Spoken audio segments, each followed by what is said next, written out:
പിതാവിനും പുത്രനും പരിശുദ്ധാത്മാവിനും സ്തുതി. സങ്കീർത്തനങ്ങൾ അധ്യായം 84. സൈന്യങ്ങളുടെ കർത്താവേ, അങ്ങയുടെ വാസസ്ഥലം എത്ര മനോഹരം! എൻ്റെ ആത്മാവ് കർത്താവിൻ്റെ അങ്കണത്തിലെത്താൻ വാഞ്ചിച്ച് തളരുന്നു.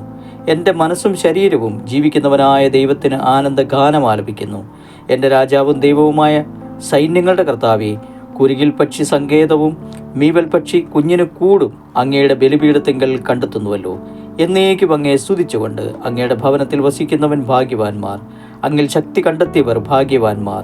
അവരുടെ ഹൃദയത്തിൽ സിയോനിലേക്കുള്ള രാജവീഥികളുണ്ട്.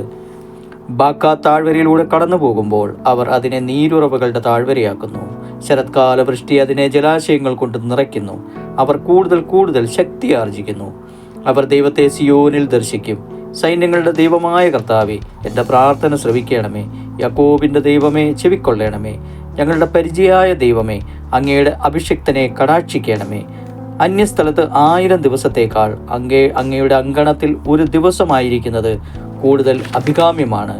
ദുഷ്ടരുടെ കൂടാരങ്ങളിൽ വസിക്കുന്നതിനേക്കാൾ എൻ്റെ ദൈവത്തിൻ്റെ ആലയത്തിൽ വാതിൽ കാവൽക്കാരനാകാനാണ് ഞാൻ ആഗ്രഹിക്കുന്നത്.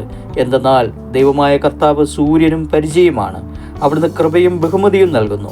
പരമാർത്ഥതയോട് വ്യാപരിക്കുന്നവർക്ക് ഒരു നന്മയും അവിടുന്ന് നിഷേധിക്കുകയില്ല. സൈന്യങ്ങളുടെ കർത്താവെ, അങ്ങിൽ ആശ്രയിക്കുന്നവൻ ഭാഗ്യവാൻ. സകലത്തിൻ്റെ നാഥനായ ദൈവമേ, നിന്റെ സ്നേഹവും സന്തോഷവും സ്വീകരിച്ചുകൊണ്ട് നീ ഞങ്ങൾക്കെന്നും പരിചയമായിരിക്കുന്ന നിന്റെ സ്നേഹത്തെ, നീ ഞങ്ങൾക്കെന്നും നല്ല നീരുറവയായ താഴ്വരയിലൂടെ നടത്തുന്ന നിന്റെ സ്നേഹത്തെ സ്വീകരിച്ചുകൊണ്ട് ഞങ്ങളുടെ ജീവിതത്തിലുണ്ടാകുന്ന എല്ലാ പ്രശ്നപ്രയാസങ്ങളെ അതിജീവിച്ച് നിന്റെ സ്നേഹത്തിൽ, നിന്റെ സംരക്ഷണയിലായിരിക്കാൻ സഹായിക്കണമേ. ആമേൻ.